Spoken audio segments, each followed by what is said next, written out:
Howdy, all. For Film Studies, Shasta College. Spring is almost sprung.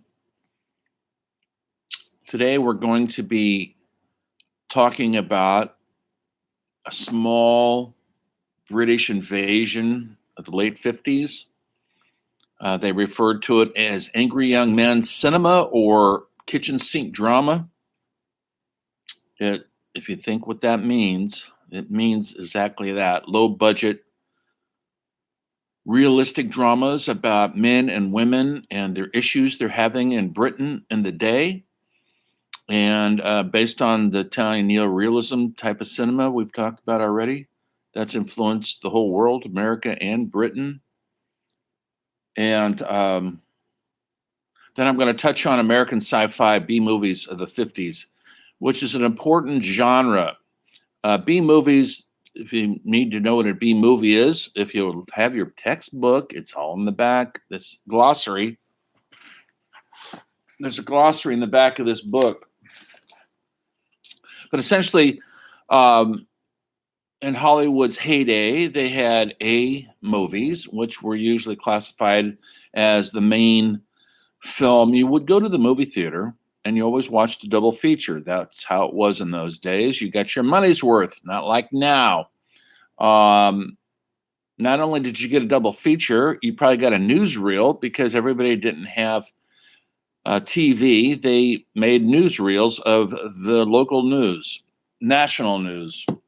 This is especially popular in the Depression era. That's how people caught up on the news. There was no TVs, folks. You read the paper, and everybody was reading papers in those days, or you listened to the radio, or you saw visuals on a newsreel. It was usually a 10-minute clip of the world's events. Really popular during the war, World War II, because that's how we were getting our news in this country about the war effort to fight Hitler and Japan. So, and they threw in a cartoon also. Yes, that was popular, or even a short subject. They did a lot of those, and they were interesting. There were serials, Flash Gordon. They were Commander Cody. They were sci-fi serials that would continue each week. And so you'd watch the serial and it'd be continue the next week. That would get you back into the movie theaters. A lot of comedians, such as the Three Stooges, made short subjects. And they would play before or in between the A movie and the B movie. So you really got your money's worth when it came to cinema and your movie theater. Whatever they were paying, 50 cents. It's probably gone up to 50 cents by now, which was considerable sum in the early days of cinema. So you would sit there all day. And so there would be a B movie. There'd be the A movie, which was the main movie that you're there for, whatever it is. Starred usually Hollywood movie stars, Clark Gable and Rosalind Russell and Katharine Hepburn, Betty Davis, so many more. It'd be a John Ford movie. He was an A-listed director, and then there would be these low-budget B movies that they were screener fillers to fill in the hours so you get your money's worth at the movie theater. And during the 50s, it became very, very popular to make a low-budget sci-fi B movie. Sometimes these movies were filmed in a week. A week, folks, think of that. That's a lot of work goes into making a movie. So they don't have A-list stars. A lot of times they don't have anybody you know. But those people became popular also. And there was B movie stars and A movie stars. And it would be sort of like, in a way, television acting compared to film acting. Television acting was kind of looked as the weak stepchild of being in the movies. Hollywood acting as compared to television acting, which was never given the accolades or the regard that it is now. Things have changed a lot since streaming and HBO changed everything. Now, as you well know, TV movies are, for the most part, television is better than what's going on in the movie theaters because they could do a series like The Sopranos or 6 Feet Under or some of the new ones that they're doing now that you might be hooked on, Downton Abbey or whatever it is you watch. And with great production values, they get really good acting, great screenwriters and directors, and an ongoing audience that follows it week to week, or you binge watch, right? We're all binge watching, right? Better Call Saul and Breaking Bad. We binge watch these movies, these things, and they're well made and their character studies. And in a lot of ways, they are better than what's going on in the movie theater right now coming out of Hollywood. Because right now, Hollywood is kind of bogged down in the endless sequels of sci-fi characters, comic book heroes. And as Martin Scorsese said, I'm not saying I disagree with him, but I'm not 100% with him on it. As he says, these aren't movies; they are rides like Disneyland. They're essentially Disneyland rides, and he has a point because the character study has kind of gone by the wayside for special effects. You know what I'm talking about. Okay, I had a great discussion with one student, and we had a great discussion on why he loves the special effects laden movies and why I kind of dislike them. Although I watch them and they're entertaining. I'm just saying they don't go on a very deep level, but according to him, and he's right, they do get deeper subjects on morality and ethics and loyalty and friendship and family. They do go into that. We know that. So in the 50s, these B movies were usually filmed very cheaply, a lot of times out in the desert, Mojave Desert outside of LA, because you could film outside and it's always sunny. And so it's cheap to film outside. And they would have a scenario usually based around something like a nuclear accident has happened because all the atomic testing they were doing in the 50s, which was out there in the desert, if you well know, they did it in New Mexico, they did it in Las Vegas, I should say Nevada. Maybe you've been by Area 51. Have you ever been out that way?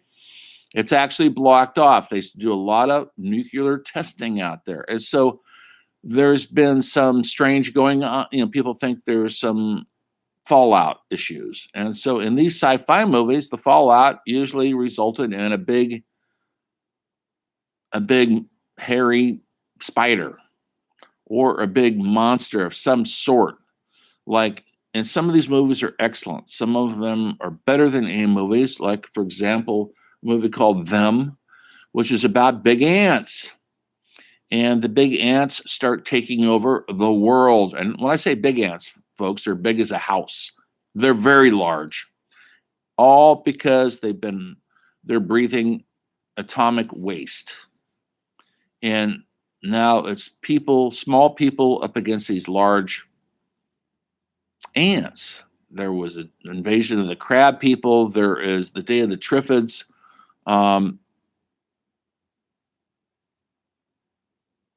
These monsters were coming alive. In Japan, they had Godzilla coming out of the ocean. Godzilla was a product, evidently, of the nuclear bomb going off there, and the real one, the atomic bomb going off. So we don't know how it affects nature, but in these movies, it affected them in an adverse way, and it would reflect back on humans that you had to defend yourself against a large ant, or like in The Thing, it was a alien coming down from outer space, lands out in the middle of nowhere in the Antarctic, and he takes on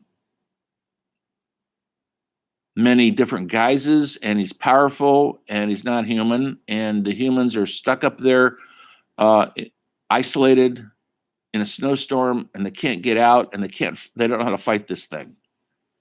They remade it into the original came out in about 51 or so. Really, really excellent movie. Um, the sequel they made it, the remake. John Carpenter, if you know who that is, who had done Halloween and Christine, known as a horror director. He did it, and what they did with that movie with starred Kurt Russell, like they do with all remakes, they just made it bloodier and more gory and more special effects. They didn't do anything to enrich the story. They didn't have the special effects in 1951 that they did in 1981 or so when he remade The Thing. Um, and the first one's a better film for it. It's a character study um, with actors you probably don't know, and those are B movie actors.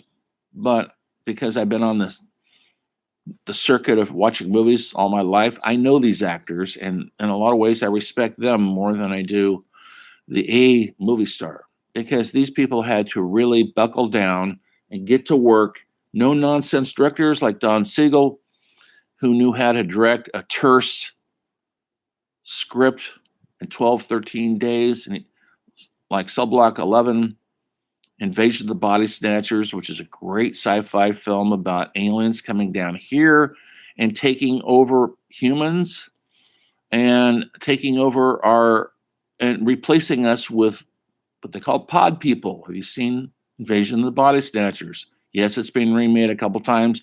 Once again, the remake is not as good because it's laid down with special effects, but it's not bad. Um, they come down, they take us over. If we fall asleep, they could take over our bodies, and we have no emotions, no worries anymore, but we're not human. Yes, we still have our bodies, and we look like we do normally do, but we have lost all human emotion. The pod people, Invasion of the Body Snatchers, this is thinly disguised metaphor for communism coming into this country. In a way, so is the thing. The thing. Um, this was the time where we're in a Cold War with Soviet Union, and so our films were cautionary. A lot of these sci-fi films, these B movies, were cautionary tales of the approaching, impending communist invasion that we were definitely afraid of in this country. Because if you ever read the Communist Manifesto, it was to spread the news. It was to spread the rhetoric and to get people into the Communist Party. It didn't work, folks. Um, Communism essentially is a failed political ideal. I mean, there is China is still communist, and I do believe North Vietnam is still communist, but China is very successful. But only the reason why they're successful is because they know how to make money. And they use capitalism, even though in communism that's kind of a no-no. So is it real communism? It's communists are very idealistic, like Cuba with Fidel Castro, Che Guevara. They believed in equality for everybody, and everybody should have a fair shake. They didn't believe in private property, by the way. Nobody owns the land. Nobody owns anything. Everybody's equal, but of course that never turns out because the people who are the rulers always live in mansions and have nice cars, and they're not living like everybody else. So there's the corruption in communism. We talked about it earlier when we talked about the House on Un-American Activities. So B-movie sci-fi movies are very popular in the 50s. Another great one would be The War of the Worlds. Remember Orson Welles did the radio show War of the Worlds based on the H.G. Wells novel. And it's been remade, not with a very good movie with Tom Cruise recently. It's all nothing but special effects. And the special effects just don't add to the human element. Watch the 50s version with George Powell produced and Gene, almost forgot his name. Gene. Anyway, I'll get it in a minute. Stars in, and it's a cautionary tale about aliens, Martians coming to take over our world. And what kills them in the end? They have the power, they have the might, but they don't have the immune system for the common cold. And that's what finally gets them. So there were some strong sci-fi movies coming out of this era, the 50s. B movies, most of them. Um, in England, things are starting to pop. They're coming out of World War II. Their film industry's cranking up. Later on in the 60s, they start directing low-budget horror films from Hammer Films. I'll talk about that later, not now. Maybe you've seen some of those films. Hammer Films made a lot of Dracula movies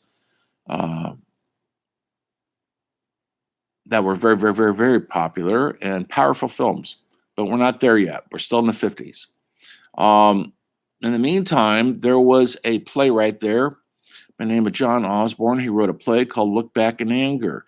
And it was about some people living together in a loft, two guys and a woman. And of course, there's going to be some sexual conflict there.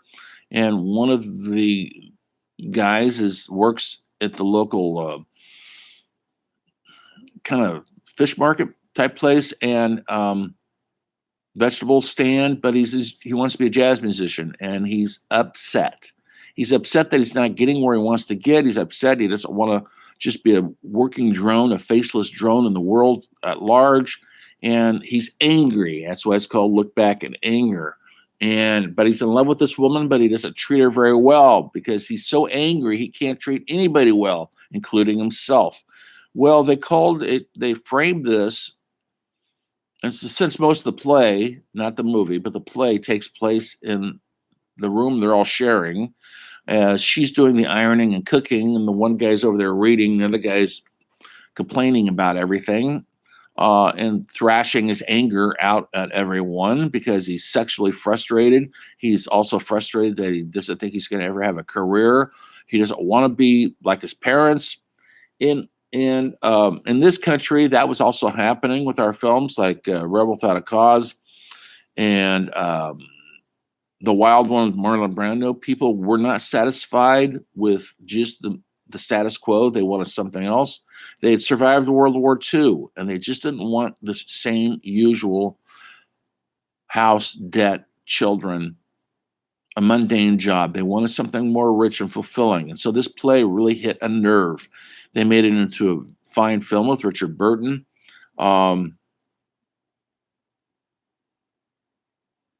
Directed by Tony Richardson and in 1959. And it was their version of the Italian neorealism. And it sparked a whole new evolution of film in Britain. And they ended up calling it Angry Young Man Cinema, but it's also called kitchen sink drama. The reason why they called that kitchen sink drama because it usually took place in flats, in apartments, not wealthy manors. That wasn't Gosford Park or Downton Abbey, folks. It was working class Londoners trying to survive. The post World War II Britain. And so there was a series of films. The great one is called Saturday Night, Sunday Morning, about with these British actors who were just getting their footholds into the world cinema. This guy works at a mundane job in a factory, but he lives for Saturday night.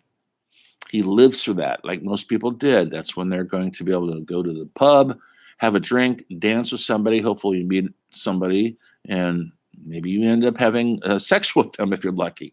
Nothing's really changed. Saturday night is still, it used to be before the pandemic. And in this movie, Albert Finney, decent guy, he gets his girlfriend pregnant. Not good. They don't have a lot of birth control in those days, but now his big plans of breaking free are going to get curtailed because he's got a baby on the way. That's what's happened, folks, to a lot of us. You get trapped by your circumstances. It's called Saturday Night, Sunday morning, because Sunday morning the truth comes. And the truth is, after your hangover is over, you've got a pregnant girlfriend that you're not married to.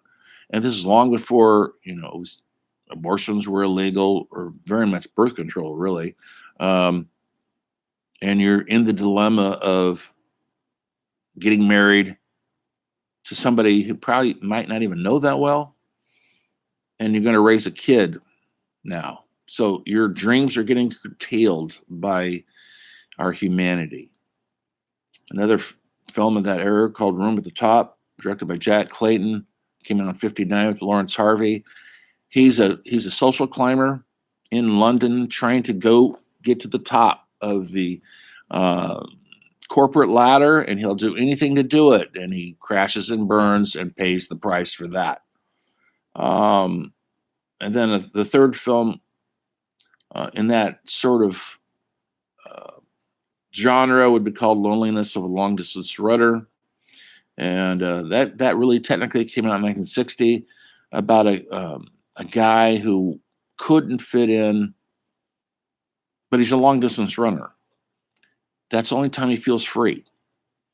And he ends up getting in trouble and has to go to, like, it's not a prison, but it's like a reform school. He's a young man, and he rebels against everything, but the running the day for him.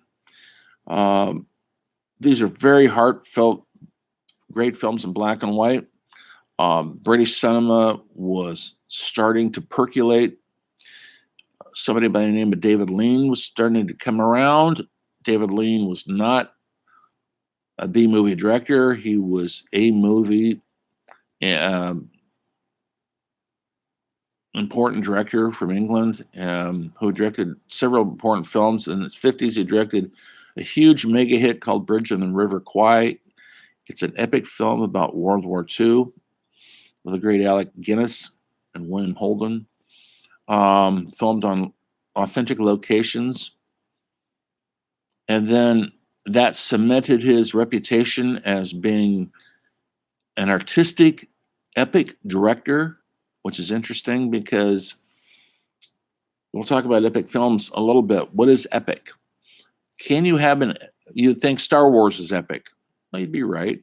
But doesn't necessarily mean it's big because there's a lot of special effects. It's big in themes. It's big in its reach. It takes you out of the kitchen sink drama. It takes you out of that and puts you into the larger world at large, and you're butting up against that. And in 1963, he directed perhaps one of the greatest movies ever made, Lawrence of Arabia, with Peter O'Toole. Epic movie on the highest level. Cinematography, thousands of extras, large filming. Steve Spielberg has been quoted as saying, "I wouldn't have a career unless there was a David Lean." People look to him for his epic movies. That's also starting to percolate in British cinema. These aren't American movies, folks. We're kind of losing our way a bit, mostly because of television. We don't know how to combat it. We're going to figure it out, though. And once we do, things are going to start going back, people into the cinema, but not for a while. Not until they figure it out. In the meantime, that's all I'm going to talk about on these issues today. The B-movie Sci-Fi movie from our country, and the Angry Young Man movement for Britain, which changed the course of not just British cinema, but American cinema also, because we watch these movies and then we try to emulate them the best we can. Although the class struggle in England is way different than it is here in America, the humanity is similar.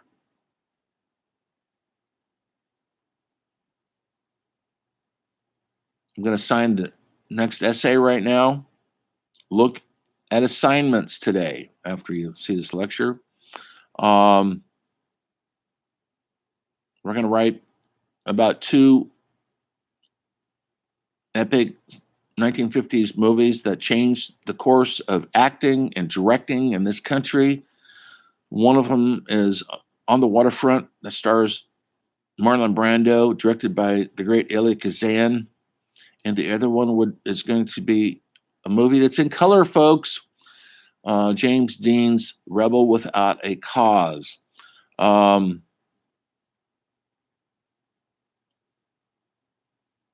going to give you a choice. I haven't done this yet. You can write about either film. Choose one. I'll post it in assignments. You'll have to find where they are. They're on streaming services, and you could get them on YouTube, I think, for $2.99. They are two legendary films that changed everything once again. Maybe you've heard of them, maybe not. You should watch them. You should watch them both. If anybody wants to write a second essay and watch them both, you'll get extra points. Just let me know. That's how important these films are. We'll talk about that more next week. But when you look at these films, please look at them like you're going into the movie theater in 1955 or 54 when these movies came out. Take off your 2021 cinema eyes and go in there like that's the most contemporary cinema that there is. Do not judge it by the films today. Don't even bring up films today. Analyze those films or that film. Stick to those films only. Break it down. Look at the textbook writing about movies. I keep saying go back to that. Look at what a scenario is. Look at what a narrative is. Look at what cinematographer is doing. Look at what the director is doing. Look at the staging. Look at the performances. Look at the script. You don't need to be an expert on this stuff, but you know if it's telling the story. Tell the story. Look at the themes. What are the themes in these films? There's a lot of them. You can write about 2 or 3 different themes, 2 or 3 different avenues. You can look at the symbolism of the times, but please don't give it a review. Don't say I like Rebel Without a Cause because it's in color. Don't say that. I don't care if you like it or dislike it. I want your critical analysis of the material only, not a thumbs up or thumbs down review. Not if you're disappointed by it. You probably will be because it's not brand new. And Marlon Brando's skinny and you only liked him when he was fat, whatever. Look at it in the context of the mid-century American filmmaking at its best.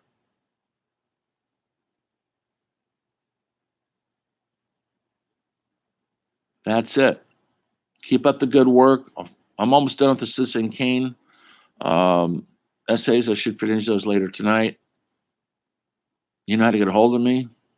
You know how to text me if you need me. Anybody wants to meet on a Zoom meeting, my office hours are wide open. Just give me a day or two and we'll fix you up. On that note, I'll see you guys after the weekend. Daylight savings time is starting this weekend. Spring is coming soon. Hopefully this pandemic starts disappearing. We can start getting out and about. Hope you guys are staying safe and enjoying these weird times we're living through. And I'll see you next week when the story of film continues.